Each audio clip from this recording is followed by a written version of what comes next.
ഓം നമോ ഭഗവതേ വാസുദേവായ. കൃഷ്ണ ഭഗവാനെ ഗുരുവായൂരപ്പ.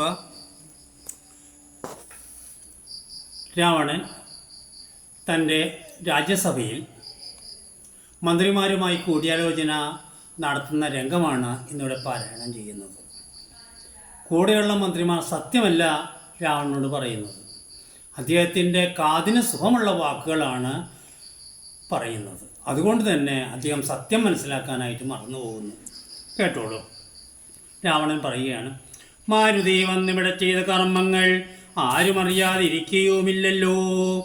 ആർക്കും കടക്കരുതാതൊരു ലങ്കയിൽ പൂക്കോടെ വന്നകം പൂക്കോരുവാൻ്റൻ ജാനീ തന്നെയും കണ്ടു പറഞ്ഞൊരു ദീനത കൂടാ അഴിച്ചാലുപവനം. അപ്പോൾ എൻ്റെ ആരാമമെല്ലാം തകർത്തു, സീതാദേവിയെ കണ്ടു, പുത്രനാമക്ഷകുമാരനെയും കൊന്നു, ലങ്കയും ചുട്ടുപൊട്ടിച്ചു, സമുദ്രവും ലംഘനം ചെയ്തു, ഒരു സങ്കടമെന്നിയേ. ഇതൊക്കെ ചെയ്തു നിങ്ങൾ. അതിന് പരിഹാരം ഇതൊക്കെ. അത് മാത്രമല്ല, ചാരന്മാർ ഉയരം പറഞ്ഞിട്ടുണ്ട്. ശ്രീരാമചന്ദ്ര പ്രഭുവിൻ്റെ സുഗ്രീവൻ്റെ നേതൃത്വത്തിൽ സമുദ്രതീരത്ത് ലക്ഷോപലക്ഷം വാനന്മാർ യുദ്ധത്തിന് തയ്യാറെടുക്കുകയാണ് എന്നുകൂടി പറഞ്ഞിട്ടുണ്ട്. അതുകൊണ്ടാണ് ഇങ്ങനെ ഒരു സഭ വിളിച്ചു കൂട്ടിയത്. അപ്പോൾ മന്ത്രിമാർ പറയുകയാണ്, എന്താണ്? നന്നത്രയും ഓർത്താലുള്ളിൽ ഇതിനൊരു കാര്യവിചാരമുണ്ടായതും ലോകങ്ങളെല്ലാം ജയിച്ച ഭവാൻ എന്നൊരു ആകുലമെന്തു ഭവിച്ചതു മാനസേ. മന്ത്രിമാർ പറയാൻ എന്തിനാണ് ഭയപ്പെടുന്നത്? ദേവേന്ദ്രനെ പോലും വെല്ലുവിളിച്ച് കീഴടക്കിയ അങ്ങയ്ക്ക് എന്തിനാണ് മനുഷ്യനിൽ നിന്ന്? അതിൻ്റെ സത്യം എന്താണ്? ബ്രഹ്മാവിനോട് വരം ചോദിച്ചു. മരണഭയമാണല്ലോ ഏറ്റവും വലുത്. അപ്പോൾ എനിക്ക് മരണമുണ്ടാകാതിരിക്കണം. ബ്രഹ്മാവ് സമ്മതിച്ചില്ല. അപ്പോൾ അവസാനം എന്താണ് സമ്മതിച്ചത്? മനുഷ്യനിൽ നിന്ന് മാത്രമേ നിനക്ക് മരണമുണ്ടാവുകയുള്ളൂ. അത് രാവണൻ സമ്മതിച്ചു. മനുഷ്യനെ ഒരു കൃമിയായിട്ട് കീഴമായിട്ടാണ് രാവണൻ കണക്കാക്കിയിരുന്നത്. മർത്യനാൻ രാമങ്ങൾ നുഭയന്തവജിത്തേ ഭവിച്ചെന്ത് അത്ഭുതം. പൃത്രാരിയെ പുരുദ്ധേ ജയിച്ചുടൻ ബദ്ധ്വാവിനിക്ഷിപ്യ ഭക്തനെ സത്വരം.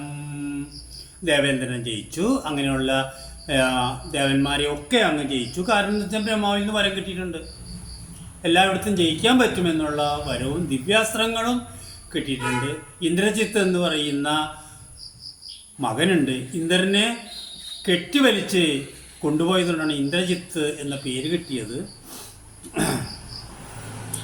പുത്രനാം മേഘനിനാദിനോർക്ക നീ വിത്തേശനെ പുര യുദ്ധേ ഭവാൻ ജിത്വാജിതശ്രമം പോരും ദശാന്തരെ. പുഷ്പകമായി വിമാനം ഗ്രഹിച്ചത് വിത്തേശൻ. അവിടെ വൈശ്രവണൻ അദ്ദേഹത്തിൻ്റെ മൂത്ത ജ്യേഷ്ഠനാണ്. വൈശ്രവണനാണ് ലങ്ക ഭരിച്ചിരുന്നത്. അദ്ദേഹത്തിൻ്റെതായിരുന്നു പുഷ്പവിമാനം. ഇതൊക്കെ രാവണൻ തട്ടിയെടുത്തപ്പോൾ അദ്ദേഹത്തിൻ്റെ പിതാവ് പറഞ്ഞു, രാവണനോട് യുദ്ധത്തിന് പോകണ്ട, നീ ജയിക്കില്ല എന്ന് പറഞ്ഞതുകൊണ്ട് അദ്ദേഹം അവിടെ നിന്ന് പിൻവാങ്ങിയാണ്. അല്ലാതെ ഇതൊക്കെ കാലനെ പോരിൽ ജയിച്ച ഭവാനുണ്ടോ? കാലദണ്ഡത്താൽ എന്തൊരു ഭയമുണ്ടാകൂ. ദേവന്മാരിൽ നിന്ന് മരണമുണ്ടാവില്ല എന്ന് പറഞ്ഞതുകൊണ്ട് ദേവന്മാർ ജയിച്ചു എന്ന് വിചാരിക്കേണ്ടതുള്ളൂ. ഹുങ്കാര മാത്രേണ വരുണനെ സങ്കരത്തി ജയിച്ചില്ലയോ ഭവാൻ. മറ്റുള്ള ദേവകളെ പറയണമോ? പറ്റരാ മറ്റുള്ളതല്ലോ നീ. പിന്നെ മൈന മഹാസുരൻ പേടിച്ചു. അതൊരു സത്യമാണ്. മയൻ എന്ന് പറയുന്ന മഹാസുരൻ്റെ കൊട്ടാരത്തിൽ ചെന്ന് മണ്ഡോദരിയെ കണ്ടു. മയനെ പേടിപ്പിച്ചാണ് മണ്ഡോദരിയെ കൊണ്ടുപോകുന്ന ധർമ്മപത്നിയാക്കിയത്. കന്യകാരത്തെന്ന ഗീലിയോധവ ദാനവന്മാർ കരന്തെന്നു ഉറുക്കുന്നു. മാനവനെക്കൊണ്ട് ചൊല്ലേണമോ? കൈലാസ ശൈലം ഇളക്കിയെടുത്ത് ആലോലമാനം ആടിയ കാരണം. അതും ഒരു ക്യാപ്സ്യൂളാണ്. രാവണൻ കൈത്തരിപ്പ് തീർക്കാൻ വേണ്ടി കൈലാസത്തിൽ ചെന്നു കൈകൊണ്ട് പിടിച്ചു കുലുക്കി. മഹാദേവൻ കാലൊന്നമർത്തി ഇതാ അവിടെ കിട, കൈ രണ്ടും അവിടെ പെട്ടു. അവസാനം അദ്ദേഹത്തിൻ്റെ പിതാവ് ചെന്ന് മഹാഋഷിയായ പിതാവ് ചെന്നാണ് അദ്ദേഹത്തെ രാവണനെ മോചിപ്പിച്ചത്. പക്ഷെ ഒരു കാര്യമുണ്ടായിരുന്നു. മഹാദേവനും പാർവതിയും തമ്മിൽ പിണങ്ങിയിരിക്കുന്ന സമയമായിരുന്നു അത്. കൈലാസം ഇളകിയപ്പോൾ രാവണൻ മഹാദേവൻ്റെ മാറിൽ പാർവതീദേവി അഭയം പ്രാപിച്ചു. അങ്ങനെ ആ പിണക്കം തീർന്നു.